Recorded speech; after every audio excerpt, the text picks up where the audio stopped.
Hi friends అందరికీ అందరు ఎలా ఉన్నారు? అందరూ బాగుండాలి, అందులో నేనే ఉండాలి. ఈరోజు వీడియో వచ్చేసి ఏంటంటే స్కూల్ ఫీజుల గురించి, స్కూల్ బుక్స్ గురించి అనమాట. ఇప్పుడు నేను పట్టుకున్న బుక్స్ వచ్చేసి ఫస్ట్ క్లాస్ అబ్బాయివి, మా బాబువి. పాప వచ్చేసి 7th క్లాసు, బాబు వచ్చేసి ఫస్ట్ క్లాసు. ఇప్పుడు నేను చూపిస్తున్న బుక్స్కి మాత్రం నేను మా హస్బెండ్ కలిసి అట్టలు వేస్తున్నాం అనమాట. చిన్నగా ఉన్నప్పుడైతే గవర్నమెంట్ స్కూళ్ళలోనే చదువుకున్నాం మేము. మంచి న్యూస్ పేపర్స్ తోటి అట్టలు వేసుకునే వాళ్ళం. కానీ ఇప్పుడు మనం చదివించే పిల్లల్ని ప్రైవేట్ స్కూళ్ళల్లో స్కూల్ అట్టల కాంచి మొత్తం వాళ్ళే ఇస్తారనమాట. ఎందుకంటే అట్టల మీద కూడా వాళ్ళ నేమ్స్ ఉంటాయి కాబట్టి ప్రతి ఒక్క బుక్కి వాళ్ళు ఇచ్చిన అట్టలే వేయాలి అనమాట మనము. అది మీ అందరికీ తెలిసిన విషయమే. చూడండి, ఫస్ట్ క్లాస్ బుక్స్ వచ్చేసి నేనైతే అట్టలు వేస్తున్నా కదా. మళ్ళీ దాంట్లో కూడా కొన్నిటికి వేరే కవరు, కొన్నిటికి వేరే కవర్ అనమాట. కానీ అసలు మన చాలని బతుకులు, పొద్దున్న లేస్తే ఉరుకులు పరుగుల జీవితాలు బతికే బతుకులకి మనము ఈ స్కూల్ ఫీజులు తలుచుకుంటే నిజంగా చాలా అంటే చాలా భయం వేస్తుంది. ఒక్కొక్క స్కూల్లో లక్షల ఫీజులు. అసలు మనం చేసేదేమో కొంచెం కొంచెం, మన బతుకుల జీవితాలు కొంచెం, మనం సంపాదించే సంపాదన కొంచెం. కానీ పిల్లల స్కూల్ ఫీజులు, బుక్స్కు ఇవన్నీ చూస్తుంటే మాత్రం చాలా హైయెస్ట్. దీని గురించి అసలు ఎవరు మాట్లాడరు, ఎవరు అడగరు. మీరు అనుకోవచ్చు, ఎందుకు అంత ఇబ్బంది పడాలి, గవర్నమెంట్ స్కూల్ ఉన్నాయి కదా అనేసి అందరికి వస్తుంది డౌట్. కానీ గవర్నమెంట్ స్కూళ్ళల్లో నిజానికి నిజము కొన్ని చోట్లల్లో మాత్రమే ఆ స్కూల్స్ బాగున్నాయి, ఆ స్కూళ్ళల్లో టీచర్స్ మంచిగా ఉన్నారు, స్టడీస్ బాగున్నాయి. అన్ని చోట్ల అయితే నిజంగా బాగా లేవు. ఇంకా సిటీలో ఉన్న స్కూల్స్ అయితే చాలా మటుకు అయితే చాలా, స్కూల్ బాగుంటే ఒకటి సరిపోదు, అందులో ఉన్న పిల్లల బిహేవియర్ కానీ, చుట్టూ ఉన్న వాతావరణం కానీ అన్నీ మంచిగా ఉంటేనే మంచిగా ఉంటుంది.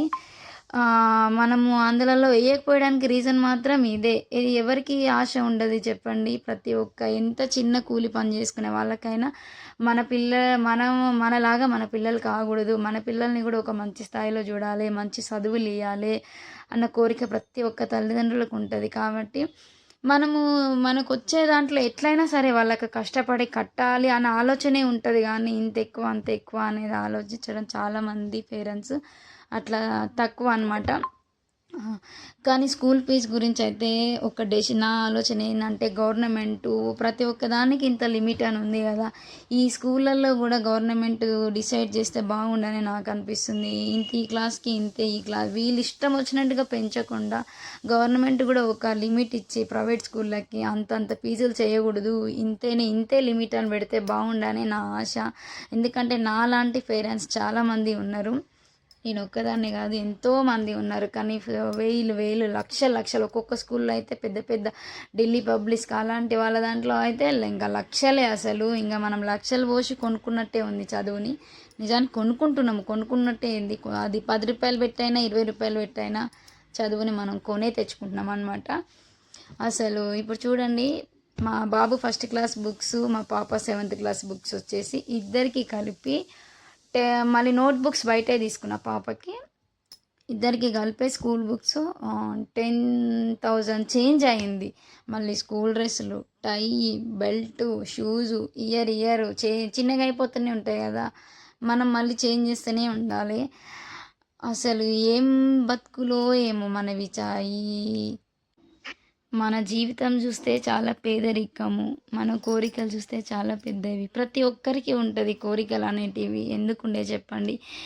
కానీ మన కోరికలని, మన సంపాదన గుర్తొస్తే అన్నిటినీ చంపుకోవాలి. కాబట్టి ఏవి చంపుకున్నా అని మన పిల్లలకైతే మంచి భవిష్యత్తు ఇవ్వాలని కోరుకుంటాం కదా. ప్రతి ఒక్క తల్లిదండ్రులు ఇదే కోరుకుంటారు, నేనే కాదు. కానీ నేను చెప్పింది మీ అందరికీ నచ్చితే మాత్రం ఒకసారి వీడియో అందరు చూడండి, షేర్ చేయండి, కామెంట్ చేయండి.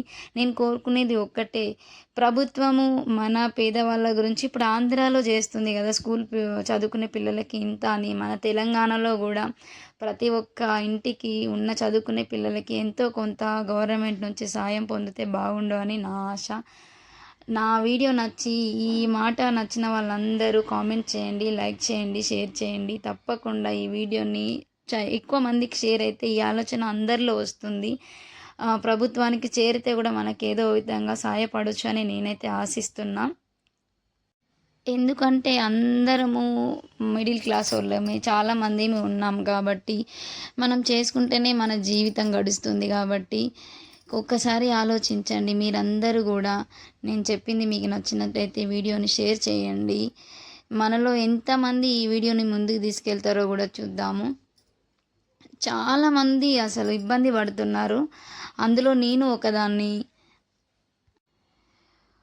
మన పిల్లలు వాళ్ళ చదువులు ఎంత చదువుతారో మనకు తెలీదు కానీ మన ఆశలతో పాటు పోయి మంచిగా చదువుకోవాలని మన పిల్లలకి చెప్పుకొని మనం ఇంత ముందుకు తీసుకెళ్తున్నాము.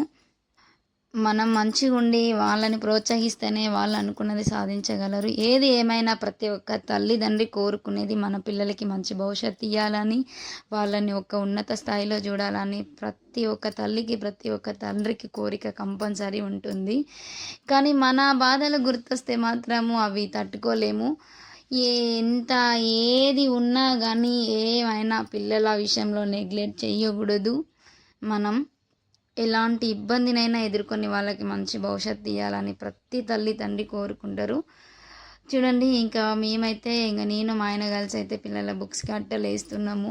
ఆ అట్టలు వేసుకుంటూ కూడా మేము ఇదే మాట్లాడుకుంటున్నాము. ఏంటి అసలు ఇన్ని ఫీజులు, ఇన్ని పైసలు బుక్కులకి ఇంత అని. ఈసారి మళ్ళీ నేను స్కూల్ చేంజ్ చేసిన, పాత స్కూల్ కాకుండా ఇంకా ఈసారి వేరే స్కూల్లో జాయిన్ చేసిన. మళ్ళీ అన్నీ కొత్త, ఇంకా స్కూల్ డ్రెస్సులు కానీ షూస్ కానీ ప్రతి ఒక్కటి స్కూల్ బ్యాగ్స్ కానీ అన్నీ కొత్తాయి అన్నమాట. ఈసారి ఇంకా ఎక్కువ అయిపోయింది అమౌంట్. ఎందుకంటే స్కూల్ చేంజ్ చేసినాం కాబట్టి మళ్ళీ అన్నీ చేంజ్ చేయాల్సి వస్తుంది కాబట్టి అది కంపల్సరీ. ఏ స్కూల్కి సంబంధించింది ఆ స్కూల్కి ఉంటుంది వాళ్ళకి. అట్టలే కానీ స్కూల్ డ్రెస్లే కానీ ప్రతి ఒక్కటి ఇంకా వాళ్ళ పేరు బ్రాండెడ్ కదా, వాళ్ళన్నీ దాని మీద వాళ్ళ స్కూల్ నేము ముద్దర్లు వేసి ఉంటాయి కాబట్టి అది కంపల్సరీ చేంజ్ చేయాల్సిందే ప్రతి ఒక్కటి. ఇది మన మిడిల్ క్లాస్ జీవితం. ఏది చేయాలన్నా మన సంపాదన గుర్తొస్తుంది. ఫస్ట్ ఆఫ్ ఆల్ మనం ఏది కొనాలన్నా, ఏది చెయ్యాలన్నా, ఏదైనా మంచి వస్తువులు కొనాలన్నా, మంచి బట్టలు కొనుక్కోవాలన్నా, ఏడికి పోవాలన్నా మన మిడిల్ క్లాస్ జీవితం, మనం సంపాదించే సంపాదనే గుర్తొస్తుంది. కొన్నిసార్లు అది ఎంత ఆశ ఉన్నా మన సంపాదన గుర్తొచ్చేసి మనం వెనకడిగేస్తాం. నిజమా కాదా? నాలాగా ఆలోచించే వాళ్ళు ఉంటే నిజంగా చెప్తున్నా ఈ వీడియోని అందరికీ షేర్ చేయండి. ఆంధ్రాలో అవుతున్నట్టుగా మన తెలంగాణలో కూడా అయితే బాగుండు. ఇలా నాలాగా మీరు ఎంతమంది ఆశిస్తున్నారు అనేది కూడా కామెంట్ బాక్స్లో కామెంట్ చేయండి. ఓకేనా? ఇప్పుడు వచ్చేసి సెవెంత్ క్లాస్లో ఐఐటి బుక్స్ అంట, ఇంకా కంప్యూటర్స్ అంట, ఇంకేదో ఉంది, నాకు అది పేరు గుర్తుకు రావట్లేదు. కానీ పిల్లలు పాపము ఇన్ని బుక్స్ వాళ్ళు మొయ్యడానికి కూడా పొద్దున స్కూల్ బ్యాగ్ వేసుకుంటే అసలు నేనే మొయ్యలేకపోతున్నా. కొన్ని పిల్లలు మోసి అయితే ఇట్లా వాళ్ళ భుజాలు ఇట్లా వంగిపోతుంటాయి. స్కూల్ ఇన్ని బుక్స్ అసలు వాళ్ళు ఏం చదువుతారో ఏమో కానీ బుక్స్ మాత్రం మస్తు బుక్స్.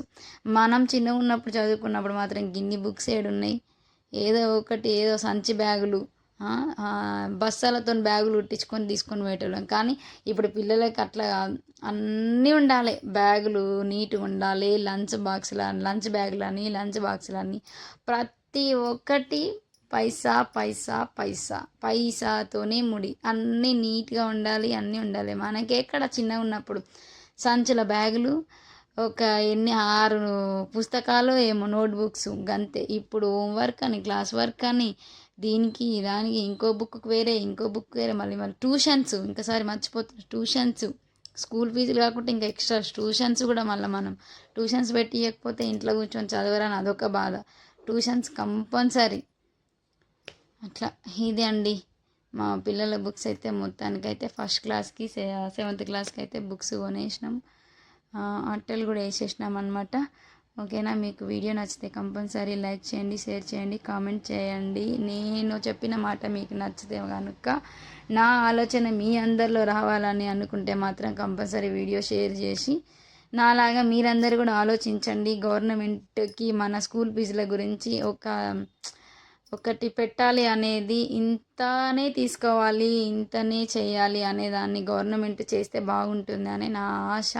మీరందరూ కూడా ఆశించండి, ఆశపడండి. నాలాగా మీరందరూ ఆలోచించండి దయచేసి. కంపల్సరీ ఆ మార్పు అనేది మనం ఒకటే చెయ్యి కాదు కదా, నా చెయ్యికి ఇంకా నాలాగా ఆలోచించే వాళ్ళు ఇంకా చాలామంది అలానే ఉండి మాట్లాడితే ఇది కంపల్సరీ జరుగుతుందని నేనైతే ఆశిస్తున్నా. ఓకేనా మరి, బాయ్ అండి.